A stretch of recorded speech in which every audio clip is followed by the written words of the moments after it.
अरे भाई, चाय बनाने में और कितनी देर लगेगी? मुझे और दिवाकर को टाइम से चक्कर छोड़ने भी जाना है। बाहर ठेला कब से लोडिंग खड़ा है। तभी रसोई में से बबीता जवाब देती है, जी बस बनने वाली है जेठ जी। बबीता, ऐसा करो फटाफट से चीनी पत्ती खौला कर दे दो। अगर टाइम से गोदाम में टाइल नहीं पहुंचा तो वो कंजूस मक्खी चूस सेठ दोनों भाइयों की दिहाड़ी मार लेगा। बबीता जैसी पुड़िया खोलती है तो चीनी सिलकर पिघल चुकी थी और चींटी तैर रही थी।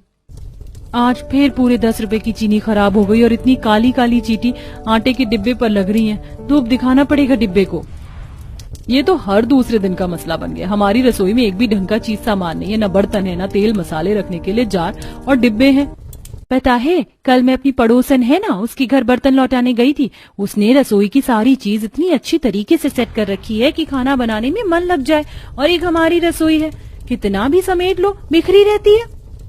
कितनी बार अपने पतियों को भी तो बोल लिया कि स्टील नहीं तो प्लास्टिक के डिब्बे खरीद कर ला दो, कम से कम दाल तेल मसाले का नुकसान तो नहीं होगा। ऐसे खुली पुड़ियों में रख कर, ऊपर से इस मकान की छत दीवार रसोई भी इतनी कमजोर है कि गर्मी में दिन भर तपता रहता है। गर्मी पसीने से बेहालत बेचारी पांचों आपस में बातचीत करके दुखड़ा बांटती हैं। तभी दिवाकर खिंचे मिजाज में, अरे आज की तारीख में चाय मिल जाएगी या हम जाएं? जी बस लाई, ये लीजिए। दोनों भाइयों के जाने के बाद चौथी बहू रीवा आकर पूछती है, माँ जी खाने में क्या बना दे? अभी रात की 5-6 रोटी पड़ी हुई है।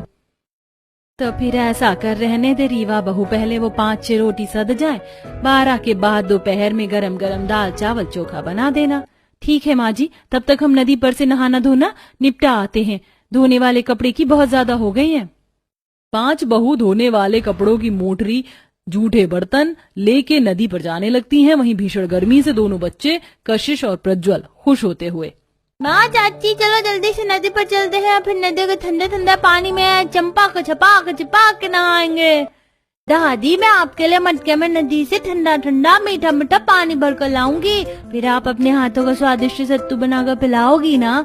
हाँ मेरी लाडली पोती, बनाकर पिलाऊंगी सत्तू। जलती धूप गर्मी में पांचों अपने बाल बच्चों समेत निकल जाती हैं। बाप रे बाप, आज तो गर्मी का तापमान कल से भी ज्यादा है। जमीन तो लावे की तरह खौल रही है, ऊपर से ये गरम गरम लू मुंह पर थपेड़े जैसी लग रही है। गोदावरी का परिवार जिस किराए के मकान में रह रहे थे, वहाँ पानी की सुविधा न होने के चलते घरेलू काम के लिए नदी का आश्रय था, जो कि घर से 2-3 किलोमीटर दूर पड़ता था, जिससे कई बार तो कड़कड़ाती गर्मी से सबके पैरों में छाले पड़ जाते। कुछ देर में सब नदी पर पहुंचती हैं, जहां कल शुद्ध स्वच्छ ठंडा पानी बह रहा था। बबीता किरण नदी में पैर करके बैठ जाती हैं। वाह, इतनी भयंकर गर्मी में इस नदी का पानी बर्फ के जितना ठंडा। काश हमारा घर इस नदी किनारे होता, तब तो सोने पर सुहागा हो जाता। इस नदी के ठंडे पानी में थोड़ी देर पैर डालकर मेरी तो थकान उतर गई। उस किराए के मकान से तो इस नदी किनारे कुटिया डालकर रहना लाख भला होगा। किरण बबीता की नदी किनारे घर बसाने की बात को सुनकर शीतल उनसे कहती है, हाँ मगर नदी किनारे घर बसाना इतना भी आसान नहीं होता। ये शांत दिखने वाली नदी में कब प्रलय आ जाए किसी को नहीं पता। समय बर्बाद करने से अच्छा है कपड़े बर्तन धो लेते हैं। नुपुर किरण बर्तन मांजने में जुट जाती हैं, वहीं बबीता शीतल रेवा पटक पटक कर कपड़े धोती हैं। इस नदी का पानी इतना साफ सुथरा है कि कपड़ों में से आसानी से मैल उतर जाती, बार बार साबुन घिसने की जरूरत नहीं पड़ती। जबकि हमारा परिवार इसी नदी में कपड़े धोना नहाना करता है, फिर भी इस नदी का पानी खारा नहीं होता। वो इसलिए देवरानी जी क्योंकि नदी का पानी अपने आप पुनर्चक्रण हो जाता है। नुपुर, तुमसे इतनी बड़ी भूल चूक कैसे हो गई? एक तो हमारा घर नदी से कोसों दूर है, साबुन लेने कौन जाएगा? तभी नुपुर नदी किनारे की ठंडी ठंडी मिट्टी देखती है, जिससे उसका जुगाड़ू दिमाग चलता है। किरण, जब देखो इतना हाई वोल्टेज में क्यों रहती हो? जरा इस नदी किनारे की मिट्टी को तो देखो। मैं इस मिट्टी से बर्तन मांज कर देती हूँ, तुम खंगाल लो। और अगर इस मिट्टी से बर्तन साफ नहीं हुए तो माँ जी से डांट भी तुम ही खाना। तब मंजली बहू मिट्टी से थालियां मांज के देती है। जैसे ही किरण बर्तन खंगालती है, थाली हीरे की तरह चमकने लगती है। अरे वाह नुपुर, तुम्हारा जुगाड़ तो बड़ा धांसू है। बर्तन तो शीशे की तरह निखर गए हैं, इंसान मुंह देख ले। फिर पांचों नदी के ठंडे पानी में स्नान करती हैं। तभी नदी पर तैरती हुई वो हरी बेल देखती है। ये देखो, नदी के जलीय सतह पर किस चीज की बेल है? बबीता उस बेल को थोड़े गौर से देख कर कहती है, ये तो कमल ककड़ी की बेल है। जरूर नदी के निचले हिस्से में कमल ककड़ी उगा होगा, तो आज हमारी सब्जी का जुगाड़ हो जाएगा। ऐसा बोलकर बबीता नदी के अंदर डुबकी लगाती है, जहाँ कमल ककड़ी लटकी हुई थी। तभी उसे पानी के अंदर बहुत ही दूरी में काफी सारी जड़ें फैली दिखती हैं। बबीता जल्दी से नदी से बाहर आ जाओ, देखो मौसम का संतुलन खराब हो रहा है। पांचों नदी से कमल ककड़ी तोड़कर नहा धोकर घर आकर रसोई में खाना बनाने में जुट जाती हैं। तुम चारों को पता है मैंने नदी के अंदर बहुत ही दूर में जड़ें फैली देखी है जो विशाल पेड़ की हैं। पर देवरानी जी तुम्हें मालूम है ना कि वो नदी कितनी गहरी है, उतनी गहरी नदी में पेड़ होना संभव ही नहीं। पांचों कमल ककड़ी की स्वादिष्ट सब्जी रोटी बनाकर सबको परोसती हैं। तभी सुरेश खुशबू लेकर, क्या बात है, आज खाने में मीट बनाई है, बड़ी अच्छी खुशबू आ रही है। नहीं जी, आज हमने कमल ककड़ी की सब्जी बनाई है मीट का मसाला डालकर। एक पल के लिए इस कमल ककड़ी की सब्जी को देखकर मैं धोखा खा गया था कि मीट का पीस है। पांचों बहुएं परिवार वालों को खाना खिला रही होती तभी मकान मालिक दरवाजे पर धमक जाता है। अरे ओ दिवाकर, लखन, सुरेश, मोहन, मोहन, सोहन, निकलो बाहर। जब देखो ये नास पीटा करम जला मकानदार मेरे बेटों के खाने के टाइम ही आ जाता है, चैन से उन्हें रोटी भी नहीं खाने देता। माँ तुम परेशान मत हो, हम जाकर बात करते हैं। अरे पांचों अपनी बेबी के पल्लू में छिप गए हो क्या? निकलो बाहर। सेठ तुम्हारी दिक्कत क्या है? जब देखो दरवाजे पर जाकर किसी भी वक्त चिल्लाना चालू कर देते हो। हमारा परिवार गरीब है तो क्या हमारी इज्जत नहीं है? अरे ज्यादा रंगदारी दिखाने की जरूरत नहीं है। 2 महीने से बोल रहा हूँ मकान खाली कर दो, मकान खाली कर दो। मुझे तुड़वा कर बनाना है। गाली बात खाकर भी खाली नहीं करते। सेठ इतना अकड़ क्यों दिखा रहे हो? किराया देना है तो कहीं भी रहना है, देख लेंगे मकान। अरे जल्दी करो, 2 दिन के अंदर मेरा मकान खाली मिलना चाहिए। मकानदार धमका कर चला जाता है। पूरा परिवार तगड़ी गर्मी में खा पी कर सो जाता है। वहीं इस बीच बहुएं नदी पर काम करने जाती हैं, जहां कपड़े धोते हुए बबीता से कपड़ा बह जाता है। भगवान जी, माँ जी की सूती वाली साड़ी इस पानी के बहाव में बह गई, लेकर आती हूँ। बबीता नदी में तैरकर आगे जाती है, जहाँ इतने गहरे पानी में भी उस जगह की जमीन सूखी सतह वाली थी, जहाँ एक विशाल पेड़ भी था। ये क्या भला है? इतनी गहरी नदी के बीच में पेड़ और सूखी जमीन। यहाँ कितनी ठंडी ठंडी हवा चल रही है, यहाँ की जमीन भी दलदली है। क्यों ना हम अपना घर यहीं बना ले। बबीता वापस नदी किनारे आकर बाकी चारों को बताती है और अब पांचों अपनी सास और पतियों को सलाह करती हैं। पर नदी के बीचों बीच घर बनाना जोखिम भरा होगा। दिवाकर जी, नदी के अंदर की जमीन काफी बड़ी है, हम सब मिलजुल कर घर तैयार कर लेंगे। बड़ी बहू उचित कह रही है, और अभी हमारे पास और कोई चारा भी नहीं है। इस भयंकर गर्मी में नदी ही ठंडक भरी जगह है। अगले ही दिन पूरा गरीब ससुराल बहू के साथ नदी किनारे उसी जगह पर पहुंच जाता है, जहां पांचों भाई लकड़ी की कटाई में लग जाते हैं और बहुएं सफाई में लगती हैं। लगता है इस नदी का पानी विशाल उछलने पर है, इस जगह तक पहुंच जाता है। तभी यहाँ पर काई जमी है, इसको साफ कर देते हैं वरना फिसल सकते हैं। पांचों भाई बांस की लकड़ी में काफी सारी लकड़ियां काटकर लाकर तैरता हुआ घर बनाते हैं, जो कि 2 दिन में तैयार हो जाता है। खुश पापा, आपने ये पानी पे तैरता घर बहुत सुंदर बनाया है। मैं तो कल बड़े मजे से सोया। सच में कल तो इस तैरते बांस घर में इतनी ठंडी हवा लग रही थी कि चैन की नींद पड़ गई। इस नदी वाले घर में बड़ी राहत है। जिस प्रकार आप भाइयों ने ये घर तैयार किया, हमारे लिए एक रसोई बना दीजिए। जब भी खाना बनाते हुए लहर उछल कर आती है तो चूल्हा राशन सब भीग जाता है, आंच भी नहीं पकड़ती हवा से। तभी शीतल उस ठोस पेड़ को देखती है जिससे उसे जुगाड़ आता है। वैसे हम चाहें तो इस पेड़ के तने को खोखला करके रसोई निकाल सकती है। पेड़ की जड़ वाली सतह जमीन से जुड़ी होने की वजह से ठंडक भरी होती है, तो हमें गर्मी भी नहीं लगेगी। सबको शीतल का पेड़ के जड़ में रसोई बनाने का विचार काफी पसंद आता है और अब सब तने को खोखला करने में जुट जाते हैं। वहीं पेड़ रसोई के बाहर बांस से ठोस सतह बना देते हैं ताकि सुलभता से नदी के पानी से सब्जी धो सकें। अगले दिन बहुएं नदी किनारे पेड़ रसोई में खाना बनाती हैं। आज तो नदी किनारे कितनी ठंडी हवा चल रही है, मेरा तो मन प्रसन्न हो गया। मैंने साग काट दिया है। फिर 2 बहुएं साग धोती हैं। वहीं पेड़ के अंदरूनी भाग में बने चूल्हे पर शीतल रोटियां सेक कर सबको केले के पत्तल पर परोस कर खिलाती है।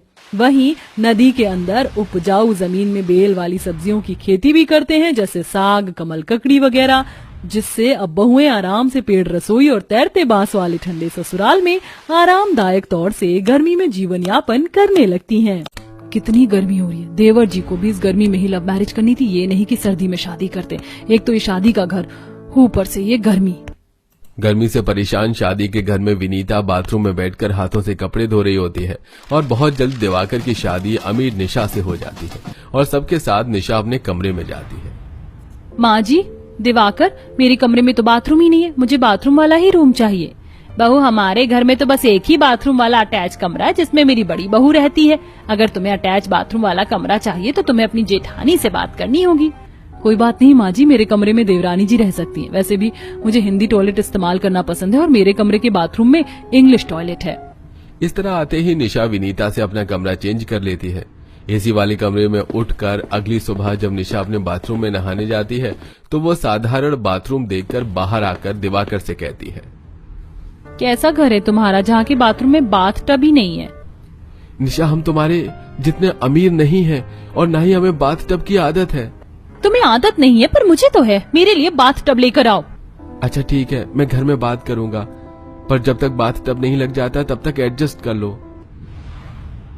दिवाकर के कहने पर निशा मान जाती है और अपनी पहली रसोई करने के लिए जाती है।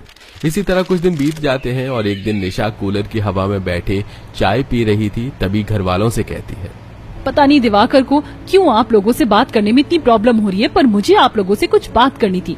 दरअसल मेरे मायके में बाथ टब था और यहाँ बिल्कुल साधारण बाथरूम है। मुझे अपने बाथरूम में एक बाथ टब लगवाना है। बहू, इस बारे में तो हमें कुछ पता नहीं था। अगर तुम्हें बाथ टब में नहाने की आदत है तो 1-2 दिन का समय तो हम लगवा देंगे। अमीर बहू के आते ही सब इतनी जल्दी बदल गए। मेरे बाथरूम का जब शावर खराब हुआ था तो मैंने कितनी रिक्वेस्ट करी थी। अपने सास ससुर की ऐसी बातें सुनकर विनीता बीते पलों में खो जाती है, जहां वो सास के कमरे में जाकर उनसे कहती है, जो कूलर में बैठी चाय पी रही थी, माँ जी, मेरे बाथरूम का शावर खराब हो गया और टोटी भी खराब है, कुछ तो ठीक करवाओ। बहू, घर में एक और बाथरूम है, उसे इस्तेमाल कर ले। मां लगवा दो ना, पिछले 1 महीने से बेचारी कह रही है और मुझे भी दिक्कत होती है। एक बाथरूम इस्तेमाल करने की वजह से मैं ऑफिस के लिए लेट हो जाता हूँ। अब जहाँ इतने दिन रुक गई वहाँ 1 महीने और रुक जाए। इस महीने घर का हिसाब किताब बिगड़ गया है, करती हूँ कुछ। अमित और विनीता के बार बार कहने पर भी आशा नहीं मानती और 1 महीने बाद उसके बाथरूम में शावर लगता है। विनीता ये सब कुछ सोच ही रही होती है कि तभी निशा विनीता को अपने फोन में कुछ बाथ टब दिखाते हुए कहती है, दीदी, इनमें से कौन सा बाथ टब अच्छा लग रहा है? तुम्हें जो पसंद हो। विनीता इतना बोल वहां से चली जाती है और बहुत जल्दी निशा के बाथरूम में बाथ टब लगता है, जिसे देख निशा काफी खुश होती है और उसको छूकर घूमते हुए कहती है, आखिरकार मेरा बाथ टब लग ही गया, कल से मैं इसी में नहाऊंगी। अरे निशा, अभी तक तुम अपने बाथरूम में बाथ टब देख रही हो? वैसे तुम्हारा बाथ टब बहुत अच्छा लग रहा है। आखिर पसंद किसकी है? अच्छा जेठानी जी, चलते ही, बहुत सारा काम पड़ा है अभी। इस तरह बहाने से निशा विनीता को अपने बाथरूम से बाहर ले जाती है और खुद परिवार के साथ कूलर में बैठ जाती है।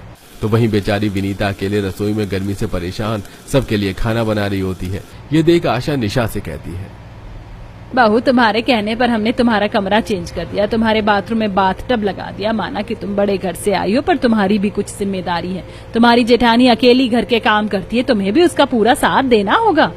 हाँ माँ जी, क्यों नहीं। निशा रसोई में जाती है और विनीता की कामों में मदद करवाती है। समय गुजरता है और एक सुबह घर के दूसरे बाथरूम में विनीता के ससुर होते हैं और विनीता को वॉशरूम में जाना होता है, इसलिए वो अपनी देवरानी के एसी वाले कमरे में आती है। अरे अरे अरे जेठानी जी, सीधा आप मेरे बाथरूम में कहाँ चली जा रही हैं? इमरजेंसी है निशा, जाने दो। जाने देती जेठानी जी, अगर मुझे लूज मोशन ना होते। आपसे ज्यादा इमरजेंसी मेरी है, आप तो कंट्रोल कर लोगी, पर मैं नहीं कर पाऊंगी। इस तरह निशा बहाने बनाकर खुद वॉशरूम में चली जाती है। ये देख विनीता को काफी बुरा लगता है। समय ऐसे ही गुजरता है और एक दिन निशा अपने बाथरूम में नहा रही होती है और उसके सिर से पसीना टपक रहा होता है।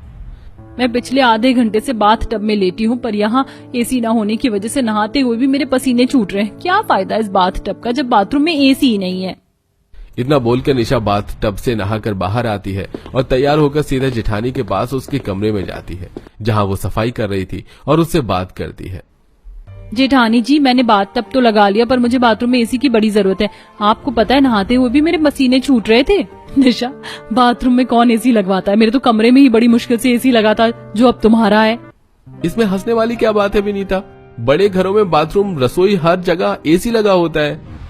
बिल्कुल सही कहा जेठ जी आपने। मैं अभी जा रही हूँ माँ जी से कहने की मुझे एक एसी की जरूरत है। इतना बोलकर निशा उसी वक्त सभी घर वालों को लिविंग हॉल में फिर से इकट्ठा करती है और अपने बाथरूम में एसी लगाने की बात कहती है। माँ जी, मेरे बाथरूम में बहुत गर्मी है, ऐसे तो मेरी तबीयत खराब हो जाएगी, इसलिए मुझे बाथरूम में भी एसी लगवाना है। अरे कोई बात नहीं बेटा, बहू से गर्मी बर्दाश्त नहीं होती होगी। हम एक नया एसी ले आएंगे बहू के बाथरूम के लिए। बहू 1-2 दिन रुक जाओ बस। विनोद की ये बातें सुनते ही एक बार फिर निशा को अपने पुराने दिन याद आ जाते हैं। बहू, कैसा बुखार लग गया है तुझे। रात से पट्टी कर रही हूँ पर तेरा तो बुखार उतरने का नाम ही नहीं ले रहा। माँ जी, मुझे लू लग गई है। अब तो मेरे कमरे में एक एसी लगवा दो, वरना मैं इस गर्मी से मर जाऊंगी। माँ, मैं अपनी बीवी को ऐसे नहीं देख सकता। अगर आप लोग एसी नहीं लगवाना चाहते तो मैं खुद लगा दूंगा। अरे बेटा, इतना क्यों बेताब हो रहा है? हल्की सी तबीयत ही तो खराब हुई है। आप भी बड़े जिद्दी हैं जी। बहू पिछले 2 साल से कह रही है एसी के लिए, अब मान भी जाओ। देखिए ना बेचारी की कितनी तबीयत खराब है। विनीता की तबीयत खराब होने के बाद और उसके जिद करने पर बड़ी मुश्किल से उसके कमरे में एसी लग जाता है और ये सब सोचकर विनीता को काफी बुरा लगता है। पर 2 दिन ही में निशा के बाथरूम में एसी लग जाता है और अब वो बाथ टब में नहाते हुए कहती है, बाथ टब भी लग गया, अटैच बाथरूम मिल गया, एसी भी लग गई, अब मजा आ रहा है बाथ टब में नहाते हुए। निशा, तुम पिछले 1 घंटे से बाथरूम में हो। खाना तैयार है, आकर खाना खा लो। विनीता खाने के लिए आवाज देकर वहां से चली जाती है। पर जब से बाथरूम में बाथ टब और एसी लगा था, निशा का बर्ताव बदलता जा रहा था। ऐसे ही एक दिन विनीता अपना साबुन साड़ी लेकर निशा के कमरे में आती है, जहां निशा मेकअप कर रही थी। निशा, तुम तो जानती हो ना, आज माँ जी के साथ तुम्हें और मुझे मंदिर जाना है। माँ जी नहा रही हैं और तुम तो तैयार हो। क्या आज मैं तुम्हारा बाथरूम इस्तेमाल कर लूं? वैसे मैं चाहती तो नहीं हूँ कि कोई मेरा बाथ टब इस्तेमाल करे, पर मेरा बाथरूम भी बहुत गंदा हो गया है। पिछले 15 दिनों से मैंने साफ नहीं किया। अब यहाँ नौकर के लिए भी नहीं बोल सकती और मुझसे बाथरूम भी साफ नहीं होता। एक काम करती हूँ, इन्हें नहाने देती हूँ। निशा, क्या सोचने लगी? वो दीदी, दरअसल मेरा बाथरूम बहुत गंदा है। मैं तो नहा चुकी हूँ, बाथरूम साफ भी नहीं कर सकती और आपको ऐसे गंदे बाथरूम में जाने देने का दिल नहीं कर रहा। अगर आप बाथरूम साफ करके नहा सकती हो तो ठीक है। कोई बात नहीं, मैं खुद बाथरूम साफ करके नहा लूंगी। इस तरह निशा अपनी जेठानी से बाथरूम साफ करवा लेती है और एक बार फिर निशा का बाथरूम गंदा हो जाता है और इसलिए वो अपना बाथरूम इस्तेमाल न करके अब कॉमन बाथरूम इस्तेमाल करती है। और ये देख विनीता को बड़ी हैरानी होती है। इसने इतनी जिद करके बाथरूम में बाथ टब लगवाया, एसी लगवाया और ये हमारा बाथरूम इस्तेमाल कर रही है। अपना बाथरूम साफ नहीं किया जा रहा इससे। बड़ा इतरा रही थी ना अपने बाथ टब वाले बाथरूम में। अब इसे रास्ते पर लाना होगा। इन कुछ दिनों में विनीता अपनी देवरानी को अच्छे से समझ चुकी थी।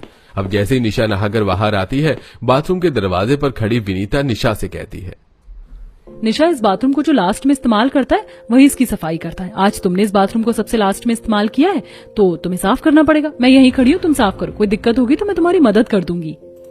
विनीता निशा की चालाकी निशा पर ही आजमाती है। ना चाहते हुए भी निशा बाथरूम साफ करके अपने कमरे में जाती है। समय यूं ही बीतता है और धीरे धीरे निशा का बाथरूम इतना गंदा हो जाता है कि अब बाथरूम खोलने पर भी बदबू आने लगती है, जिस वजह से दिवाकर भी अब कॉमन बाथरूम इस्तेमाल करने लगता है। अरे अरे देवर जी, मुझे जाने दीजिए। ये हम सबका बाथरूम है। आपके पर्सनल बाथरूम में बाथ टब एसी लगा है, उसमें क्यों नहीं जाते? भाभी जाने दो, मेरे बाथरूम की हालत बहुत खराब है। हाँ वो दीदी, दरअसल जो भी बात हो निशा, तुम्हारी सारी बात मानी गई है, पर अब तुम हमें हमारा बाथरूम इस्तेमाल ना करने दो। तुम्हारी ये बात नहीं मानी जाएगी। वैसे भी बहुत काम है, तुम जाकर किचन संभाल लो, बाथरूम मुझे जाना है। विनीता निशा को और ना ही दिवाकर को बाथरूम इस्तेमाल करने देती है और जब निशा अपने बाथरूम में जाती है तो दरवाजा खोल उसे काफी बदबू आती है। तभी वहाँ विनीता आती है। तो ये बात है, तभी मैं सोचूं जो बाथ टब में एसी चलाकर नहाती है वो हमारे नॉर्मल से बाथरूम में कैसे? अगर तुमने हमें अपना माना होता तो हमें अपना बाथरूम कभी देखने भी दिया होता, तो आज शायद मुझे तुम्हारे साथ ऐसा सलूक ना करना पड़ता। जेठानी जी, मुझे माफ कर दीजिए। अगर मैंने आपको अपना बाथरूम इस्तेमाल करने दिया होता तो शायद मेरा बाथरूम इतना गंदा ना होता। मैंने कभी बाथरूम साफ नहीं किया, पर यहाँ आकर मुझे बाथरूम साफ करना पड़ता था, जो मुझसे नहीं हो पा रहा था, इसलिए मैंने बाथरूम साफ करना ही छोड़ दिया। मुझे अपनी गलती का एहसास हो गया। अब से मैं आप सबके साथ मिलकर रहूंगी। ठीक है, तो हम दोनों मिलकर एक साथ बाथरूम साफ करते हैं ताकि काम जल्दी खत्म हो। निशा को अपनी गलती का एहसास हो जाता है। अब दोनों देवरानी जिठानी मिलकर बाथरूम और बाथ टब साफ करती हैं, जिसके बाद फिर कभी निशा न तो विनीता को और न ही बाकी घर वालों को अपना बाथरूम इस्तेमाल करने से रोकती हैं और न ही उनके सामने कोई और जिद करती हैं।